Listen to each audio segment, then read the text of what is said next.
Hello guys, मैं हूं यश और आज मैं आपसे बात करूंगा रैप्चर की कुछ बची हुई भविष्यवाणियों के ऊपर और कुछ तथ्यों के ऊपर। तो हम लोग रैप्चर के बहुत नजदीक पहुंच चुके हैं और मैं ये चाहता हूं कि जब आप ये वीडियो देख रहे हो तो आप अपने आप से एक प्रश्न जरूर करें कि क्या आप वास्तव में रैप्चर के लिए तैयार हैं, क्योंकि समय बहुत नजदीक है। तो बताना चाहता हूं कि हम जिस साल में चल रहे हैं हिब्रू कैलेंडर के हिसाब से, जिसे गॉड्स कैलेंडर कहा जाता है, तो ये साल जो है वो 5777 साल चल रहा है, यानी कि 5777 ईयर में हम लोग अभी चल रहे हैं। तो यदि हम इन अंकों की विशेषताओं को जाने या इनके अर्थों को जाने तो एक मीनिंग निकलता है। जैसे कि 5 अंक का अर्थ होता है दया और करुणा, यानी परमेश्वर की दया और करुणा। और 7 नंबर का अगर मीनिंग हम जानते हैं, 7 नंबर यानी एक संपूर्णता को दर्शाता है, एक पूरे होने को दर्शाता है। और अगर 777 का हम अर्थ जाने तो उसका अर्थ होता है आत्मिक जागरूकता, यानी स्पिरिचुअल अवेकनिंग। तो यही सारे अर्थ अभी इस साल के अनुसार हो रहे हैं। लोग आत्मिक रीति से जागरूक हो रहे हैं और माना जा रहा है कि परमेश्वर की जो दया और करुणा है, ये शुरुआत हुई थी जब यीशु मसीह धरती पर आए थे, यानी प्रभु यीशु मसीह ने जब जन्म लिया था, तब से दया और करुणा का साल शुरू हो गया। यानी कलीसिया काल से वो बढ़ना शुरू हुआ और आज जो है ऐसा माना जाता है कि कलीसिया काल अब खत्म होने पर है। कलीसिया काल खत्म होगा यानी कि रैप्चर होगा यानी कि परमेश्वर का क्रोध जो है वो सब लोगों पे आएगा। तो इजराइल जब दोबारा एक लड़ाई के बाद बच चुका था 1967 के अंदर, तो वहां पे एक सबसे बड़ी समस्या थी, वो थी परमेश्वर के मंदिर को बनाना। ऐसा इसलिए था कि वहां पे इस्लामी तीर्थ स्थान बन चुका था, जिसे आज डोम ऑफ रॉक कहा जाता है, जो कि यरूशलेम में है। पर बीते समय साल 2013 से पहले ऐसा हुआ कि वहां पर एक नाप लिया गया। जब वहां पे नाप लिया गया तो पता चला कि डोम ऑफ रॉक जो है वो मंदिर का जो पवित्र स्थान है वहां पर नहीं है, और ना ही वहां पर है जहां लोग आराधना करते थे वहां मंदिर में। तो पता चला कि डोम ऑफ रॉक जो है वो बाहर के आंगन में बनाया गया और वहां अब परमेश्वर का मंदिर बनाया जा सकता है। तो ये बाइबल में बहुत पहले ही दे दिया गया था। यदि आप पढ़ेंगे प्रकाशित वाक्य अध्याय 11 यानी रेवलेशन चैप्टर 11, तो वहां पर लिखा है कि फिर मुझे नापने के लिए एक सरकंडा दिया गया और किसी ने कहा, उठ, परमेश्वर के मंदिर और वेदी और उसमें उपासना करने वालों को नाप ले, पर मंदिर के बाहर का आंगन छोड़ दे, उसे मत नाप, क्योंकि वह अन्य जातियों को दे दिया गया है। तो जैसा लिखा है ठीक वैसा का वैसा ही बाइबल के अंदर दिया हुआ है, जो कि पूरा हो गया। तो पिछली वीडियो में हमने बात की थी कि 21 अगस्त को सोलर एक्लिप्स होगी, जो कि हुई, और एक चिन्ह पूरा हुआ कि परमेश्वर के बड़े भयानक दिन के आने से पहले सूर्य अंधियारा हो जाएगा। बहुत से लोगों का कहना है कि ये सूरज, चांद, सितारों के अंदर जो चिन्ह दिखाई देते हैं इन्हें नहीं मानना चाहिए, पर बाइबल कहती है कि हाँ, परमेश्वर ने इन्हें इसके लिए भी बनाया है। यदि अगर आप पढ़ेंगे बाइबल के अंदर, सबसे पहली पुस्तक है उत्पत्ति, उसका पहला अध्याय और उसका 14th वर्स, वहां पे इस प्रकार लिखा है कि फिर परमेश्वर ने कहा, दिन को रात से अलग करने के लिए आकाश के अंतर में ज्योतियां हो, और वे चिन्हों और नियम, समयों और दिनों और वर्षों का कारण। तो यहाँ साफ लिखा है कि हाँ, परमेश्वर ने इन्हें चिन्ह के रूप में भी इस्तेमाल करने के लिए बनाया था। तो सोलर एक्लिप्स जो है वो 23 सितंबर से 33 दिन पहले हुआ है, यानी यीशु मसीह जब क्रूस पर चढ़ाए गए थे तब वो 33 वर्ष के थे, और माना जाता है कि 23 सितंबर को या फिर उससे पहले यानी कि 20 से 23 को फीस्ट ऑफ ट्रम्पेट है इजराइल के अंदर। तो फीस्ट ऑफ ट्रम्पेट क्या है? इसे हिंदी में नववर्ष का पर्व कहते हैं। जैसा शुरू में मैंने बताया कि हिब्रू कैलेंडर के हिसाब से यानी गॉड्स कैलेंडर के हिसाब से हम लोग 5777वें साल में चल रहे हैं। तो नया वर्ष लगते ही यानी कि फीस्ट ऑफ ट्रम्पेट के होते ही हम लोग एक नए वर्ष में प्रवेश कर जाएंगे, और वो नया वर्ष है 5778 साल यानी 5778 ईयर के अंदर। तो जैसा कि मैंने बताया था कि 5 अंक का एक अर्थ होता है, 7 अंक का एक अर्थ होता है और 777 का भी अर्थ होता है। ठीक वैसे ही 778 का भी एक अर्थ। तो 778 का जो अर्थ है वो ये है, 778 जो माना जाता है वो मुर्दों के जाग उठने के दिन को माना जाता है। यानी कि 778 में यह माना जाएगा कि मुर्दे जी उठेंगे, जैसा कि 1 थेस्सलोनियन उसके 4th चैप्टर और उसके 16 वर्स में लिखा है। यानी पहला थिस्सलुनीकियों उसका अध्याय 4 और उसके 16 आयत में यह लिखा हुआ है, क्योंकि प्रभु आप ही स्वर्ग से उतरेगा, उस समय ललकार और प्रधान दूत का शब्द सुनाई देगा और परमेश्वर की तुरही फूंकी जाएगी और जो मसीह में मरे हैं वे पहले जी उठेंगे। तो यहाँ पे साफ हम देख सकते हैं कि जैसा लिखा है हो सकता है इस आने वाले साल में ठीक वैसा का वैसा ही हो, या शायद उसी दिन हो, क्योंकि उस फीस्ट ऑफ ट्रम्पेट के अंदर, उसे फीस्ट ऑफ ट्रम्पेट इसलिए कहा जाता है कि उस समय नरसिंगे या तुरही फूंकी जाती है। और क्योंकि ये इजराइल का 50वीं वर्षगांठ है, इस कारण इजराइल में 100 बार तुरहियां फूंकी जाएंगी और जो सबसे आखिरी तुरही होगी वो सबसे लंबी और सबसे तेज फूंकी जाएगी। हो सकता है रैप्चर उस वक्त हो जाए। तो मैं यही कहना चाहता हूँ कि कोई उस घड़ी को नहीं जान सकता या उस दिन को कोई नहीं जान सकता, पर बाइबल में लिखा है कि हम उन समयों और कालों को जान सकते हैं। तो उसी के आधार पर रैप्चर की संभावना इन समयों में ज्यादा है। 20 से लेकर 23 तक क्या रैप्चर हो सकता है, हम इस बात का सिर्फ एक अंदाजा लगा सकते हैं, पर वचन में जैसा लिखा है कि रैप्चर होगा तो उसमें कोई भी दो राय नहीं है कि रैप्चर नहीं होगा। रैप्चर होगा जरूर, पर कब होगा, किस दिन होगा, ये हम लोग नहीं जानते। इसलिए हम लोग सिर्फ हमेशा अंदाजों और तथ्यों के ऊपर इस बात को कह सकते हैं। रैप्चर होगा और वही लोग जाएंगे जो वास्तव में जागे हुए हैं, जो प्रभु यीशु मसीह को अपना निजी उद्धारकर्ता ग्रहण कर चुके हैं, यानी कि वो अपना पर्सनल सेवियर प्रभु यीशु मसीह को मान चुके हैं। वही लोग जब उनके अनुसार चल रहे हैं, प्रभु यीशु मसीह के अनुसार चल रहे हैं, वो लोग वास्तव में उठा लिए जाएंगे। जो जागे हुए हैं वो लोग सचमुच उठा लिए जाएंगे। फीस्ट ऑफ ट्रम्पेट के ठीक बाद फीस्ट ऑफ अटोनमेंट है, जो कि 30 सितंबर 2017 को है। फीस्ट ऑफ अटोनमेंट का अर्थ है प्रायश्चित का दिन। तो सोलर इक्लिप्स जो है, जो 21 अगस्त को हुआ था, वो फीस्ट ऑफ अटोनमेंट से 40 दिन पहले हुआ था। प्रभु यीशु मसीह ने भी अपनी सेवा को शुरू करने से पहले 40 दिन 40 रात उपवास किया था और उसके बाद उन्होंने अपनी सेवा को शुरू किया था। माना जा रहा है कि फीस्ट ऑफ अटोनमेंट के ठीक बाद यरूशलेम में मंदिर का कार्य स्टार्ट हो जाएगा, परमेश्वर का मंदिर बनना स्टार्ट किया जाएगा और बाइबल की यह भविष्यवाणी भी पूरी होगी, क्योंकि लिखा है कि 3rd यरूशलेम टेम्पल जरूर बनेगा। तो यरूशलेम में मंदिर के निर्माण के लिए सारी चीजें अभी मौजूद हैं, सारी तैयारियां हो चुकी हैं, सिर्फ नींव डालना बाकी है उसकी। तो पिछली वीडियो में हमने देखा था किस तरह बहुत सारी भविष्यवाणियां पूरी हो रही हैं और हमने देखा था कि परमेश्वर के एक बड़े और भयानक दिन के आने से पहले चंद्रमा जो है वो लहू हो जाएगा, सूर्य जो है वो अंधियारा हो जाएगा। तो चंद्रमा की हमने बात की थी, जो कि 2013 से 2015 तक कई बार रेड हो चुका है, यानी कि वो लहू के समान लाल हो चुका है। और 21 अगस्त को सूर्य भी अंधेरा हो चुका है। तो अब एक बड़ा और भयानक दिन आने को है। हम लोग देख रहे हैं एक बहुत ही आश्चर्यजनक बात है कि यूफ्रेटस जो है, यूफ्रेटस नाम की जो नदी है वो सूख रही है और बाइबल में भी ये बात लिखी हुई है। यदि हम पढ़ेंगे प्रकाशित वाक्य उसका 16 अध्याय और उसकी 12वीं आयत से, यानी कि रेवलेशन चैप्टर 16 और वर्स 12 से, तो वहाँ पे हमें ये देखने को मिलता है कि 6वें स्वर्गदूत ने अपना कटोरा महानदी फरात पर उंडेल दिया, यानी कि यूफ्रेटस पे उंडेल दिया और उसका पानी सूख गया कि पूर्व दिशा के राजाओं के लिए मार्ग तैयार हो जाए। तो हम देख सकते हैं अभी भी यूफ्रेटस जो है वो सूख रही है और वर्ल्ड वॉर की भी तैयारी शुरू हो रही है या ऑलमोस्ट शुरू हो चुकी है। तो हम लोग देख सकते हैं कि निबिरू भी पृथ्वी के पास है। हो सकता है वो पृथ्वी से टकराए और एक बड़ा भूकंप हो जिसमें बहुत सारी जानें जा सकती है। और हम देख सकते हैं कि निबिरू यदि पास से गुजरेगा तो बड़े बड़े मीटियोर्स गिर सकते हैं और यदि वर्ल्ड वॉर छिड़ता है तब भी बहुत नुकसान हो सकता है। तो यही एक तरह से परमेश्वर का क्रोध जो है वो भड़कना शुरू हो चुका है। तो बहुत से लोग कह रहे हैं कि मैं ये वीडियोस डराने के लिए बनाता हूँ और बहुत से लोगों को मैं डरा रहा हूँ, ऐसा कुछ नहीं होने वाला।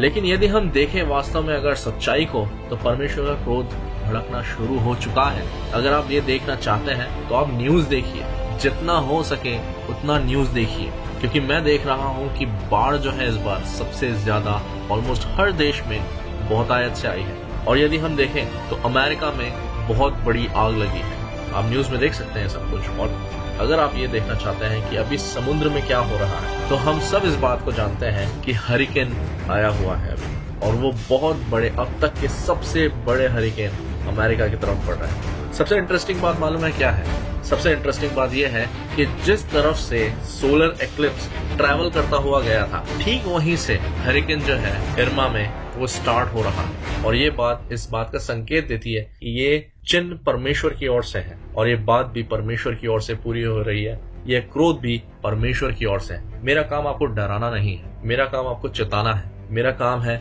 आपको सच्चाई को बताना। मैं क्यों कह रहा हूं कि हम रैप्चर के बहुत ज्यादा नजदीक हैं? क्योंकि जितनी भी घटनाएं हो रही हैं ये सब की सब बाइबल से मेल खा रही हैं। और बहुत इंटरेस्टिंग बात है कि रैप्चर से पहले बहुत सारी ऐसी घटनाएं दी हुई हैं जिसे हम बाइबल में देखते हैं लूक 21 चैप्टर के अंदर, उसके 25 वर्ष से 28 वर्ष तक, यानी कि लूका उसका अध्याय 21 उसके 25 आयत से लेके 28 आयत तक। तो वहां हम क्या देखते हैं? तो लिखा है कि सूरज और चांद और तारों में चिन्ह दिखाई देंगे और पृथ्वी पर देश देश के लोगों को संकट होगा, क्योंकि वे समुद्र के गरजने और लहरों के कोलाहल से घबरा जाएंगे भय के कारण, और संसार पर आने वाली घटनाओं की बाट देखते देखते लोगों के जी में जी न रहेगा, क्योंकि आकाश की शक्तियां हिलाई जाएंगी। तब वे मनुष्य के पुत्र को सामर्थ और बड़ी महिमा के साथ बादल पर आता देखेंगे। जब ये बातें होने लगे तो सीधे होकर अपने सिर ऊपर करना, क्योंकि तुम्हारा छुटकारा निकट होगा। तो जैसा लिखा है अभी वही घटनाएं इस पैसेज से बिल्कुल मेल खाती हैं। सूरज और चांद और तारों में चिन्ह दिखाई देंगे, जो कि 23 सितंबर को भी दिख रहा है। सोलर एक्लिप्स हो चुकी है, मून लहू के समान लाल हो चुका है, आग लग रही है कई जगहों पे, भूकंप आ रहे हैं। मैं अपनी पिछली वीडियो में भी बहुत सारी बातें बोल चुका हूँ और अभी भी ये सब चल रहा है। उस वीडियो के बनने के बाद भी ये सारी घटनाएं कंटिन्यूसली चल रही हैं। और हम देख सकते हैं कि समुद्र में अभी एक गर्जन उत्पन्न हुई है। समुद्र के लिखा है यहाँ पे कि समुद्र के गरजने से, लहरों के कोलाहल से लोग घबरा जाएंगे। अभी हम देख सकते हैं कि अमेरिका में लोग छोड़कर जा रहे हैं अपने अपने घरों, और अपने साथ सामान सब उन्होंने इकट्ठा कर लिया है ताकि वो उतने दिनों तक रह सकें ठीक से, क्योंकि उनके यहाँ पर तूफान आ रहा है, हरिकेन आया हुआ है, यानी एक प्रकार का एक चक्रवात तूफान है जो कि समुद्र से निकला। और आने वाली ये जितनी भी घटनाएं हैं उसकी बाट देखते देखते लोगों के जी में जी नहीं रहेगा। हम देख रहे हैं कि अभी और भी घटनाएं आएंगी ऐसी। और आके लिखा है एक घटना और होनी बाकी है, वो ये लिखा है कि आकाश की शक्तियां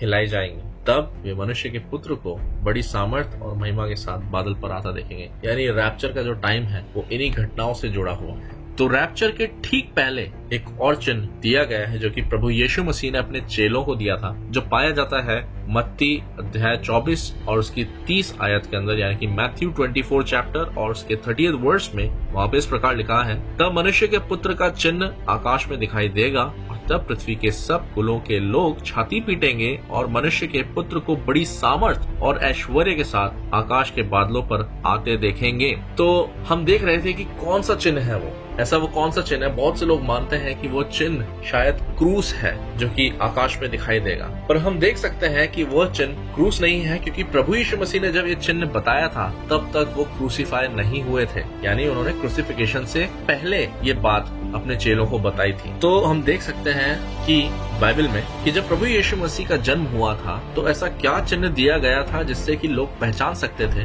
कि प्रभु यीशु मसीह का जन्म होने वाला है। तो यशाया उसके 7 चैप्टर और उसके 14th वर्स में यदि हम देखें तो वहां पे इस प्रकार लिखा है, इस कारण प्रभु आप ही तुमको एक चिन्ह देगा, सुनो एक कुंवारी गर्भवती होगी और पुत्र जनेगी और उसका नाम इमानुएल रखेगी। तो हम यहाँ साफ देख सकते हैं कि ये भविष्यवाणी यशाया भविष्यद्वक्ता ने की थी, जो कि वो प्रभु यीशु मसीह के विषय में थी। इमानुएल का अर्थ है परमेश्वर हमारे साथ है। तो हम यहाँ पे देख सकते हैं कि जब प्रभु यीशु मसीह का जन्म हुआ तो मरियम जो थी वो कुंवारी थी। आज वही चिन्ह साफ लिखा है मैथ्यू के अंदर, जैसा हमने पढ़ा कि आकाश में दिखेगा वो चिन्ह। तो आज हम लोग इसी बात की बाट जो रहे हैं, यानी हम इसी बात का इंतजार कर रहे हैं कि 23 सितंबर को यही चिन्ह दिख रहा है कि एक कुंवारी गर्भवती है और वो एक बच्चे को जन्म दे रही है। वो बच्चा कौन है? जो कि लोहे का राजदंड लिए हुए पैदा होगा, यानी कि वो राजा है। तो हम यहाँ पे साफ देख सकते हैं वही चिन्ह जो कि उस समय प्रभु यीशु मसीह के जन्म में दिया गया था, यही मनुष्य के पुत्र का चिन्ह था, ना कि क्रूस मनुष्य के पुत्र का चिन्ह था। तो हम देख सकते हैं कि हाँ, जस्ट इसी के बाद लिखा हुआ है कि प्रभु यीशु मसीह को हम बादलों पर आता हुआ देखेंगे। तो हम देख सकते हैं हम रैप्चर के कितना नजदीक पहुंच चुके हैं, बस हमें तैयार रहना है। मैं नहीं जानता कितने तैयार हैं, पर आशा करता हूं कि हम जो भी इस वीडियो को देख रहा होगा और जो विश्वास करता है इन वचनों के ऊपर, वो जरूर तैयार रहेगा। तो मैंने अपनी वीडियोस में हमेशा एक बात बताई है कि एक ऐसा ही चिन्ह जैसा कि 23 सितंबर को कॉन्स्टलेशंस में दिखने जा रहा है, ऐसा ही एक चिन्ह दिखाई दिया था जब इजराइल बना था, यानी 1948 में इजराइल बना था। और ठीक ऐसा ही चिन्ह यानी कि वर्गो के कोख में जुपिटर का जाना, वही एक चिन्ह दिखाई दिया था 1945 के अंदर, यानी इजराइल के बनने से 3 साल पहले। तो हम ये भी देख सकते हैं कि यदि ये चिन्ह दिखाई दिया जा रहा है तो हो सकता है परमेश्वर अपनी और ग्रेस दे दे, ताकि एक हमें मौका मिल जाए कि हम इस ग्रेस में भी सुधर जाएं या इस ग्रेस में भी हम उसके निकट लौट आए। ऐसा हो सकता है।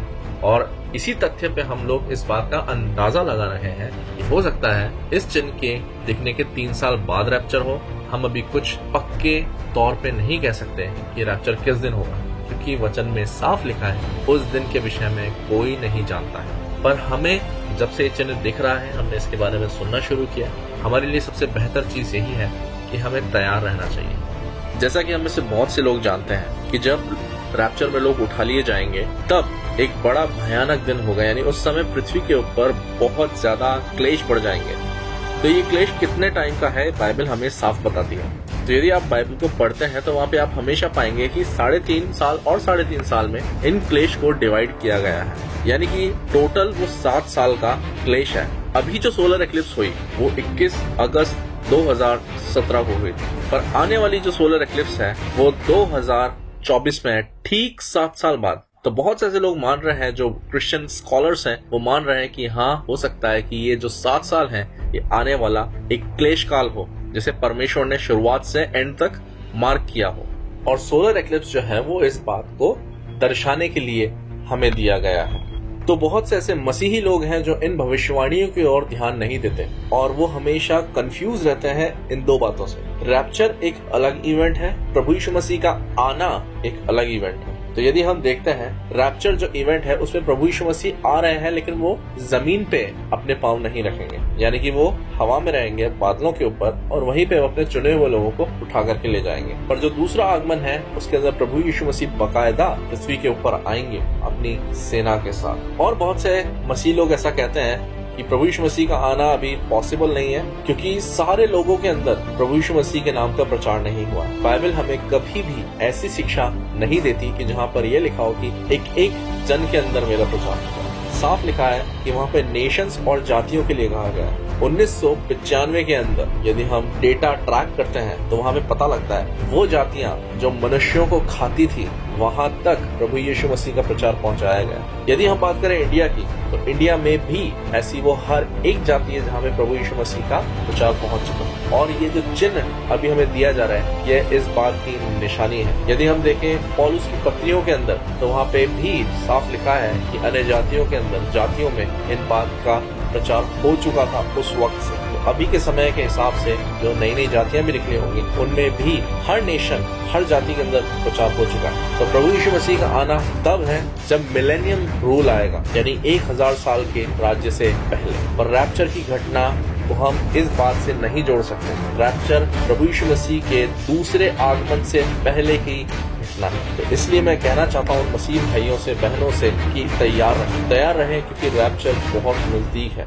रैप्चर जो है वो एक सीक्रेट इवेंट है, लेकिन सेकंड कमिंग जो है उसमें प्रभु यीशु मसीह अपने लाखों स्वर्गदूतों के साथ पृथ्वी के ऊपर आएंगे। रैप्चर जो है उसके लिए मैथ्यू 24 उसके 27 वर्स में लिखा हुआ है, क्योंकि जैसे बिजली पूर्व से निकलकर पश्चिम तक चमकती है, वैसे ही मनुष्य के पुत्र का भी आना होगा। तो रैप्चर जो है वो बिल्कुल पलक मारते ही होगा, यानी कि माइक्रो सेकेंड्स के अंदर होगा, जैसा कि पॉल भी बाइबल के अंदर कहता है। तो हम देख सकते हैं कि बहुत से लोग रेडी हैं, बहुत से लोग नहीं हैं, और बहुत से लोग इन बातों पे विश्वास नहीं करते, उसका हंसी और ठट्टा उड़ाते हैं। मैं एक बात बताना चाहता हूँ कि बाइबल की आज तक एक भी भविष्यवाणी कभी भी गलत नहीं हुई है, और आज भी हम देख रहे हैं कि बाइबल की हर भविष्यवाणी शब्द पर शब्द पूरी होती जा रही है। ये आपके चुनाव के ऊपर है, आप क्या चुनते हैं। तो वो समय आ रहा है कि बहुत जल्द न्याय आएगा, तब पछताने से कोई फायदा नहीं होगा। यदि आप चुनते हैं नाश होना, तो आप नाश किए जाओगे, पर यदि आप जीवन को चुनते हो तो आप जीवित रहोगे। यीशु मसीह कहते हैं, मार्ग, सत्य और जीवन मैं ही हूँ। जो भी प्रभु यीशु मसीह को ग्रहण करता है वो बचा लिया जाएगा। तो रैप्चर होने के दिन का प्रेडिक्शन तो बहुत सारे हैं गाइस।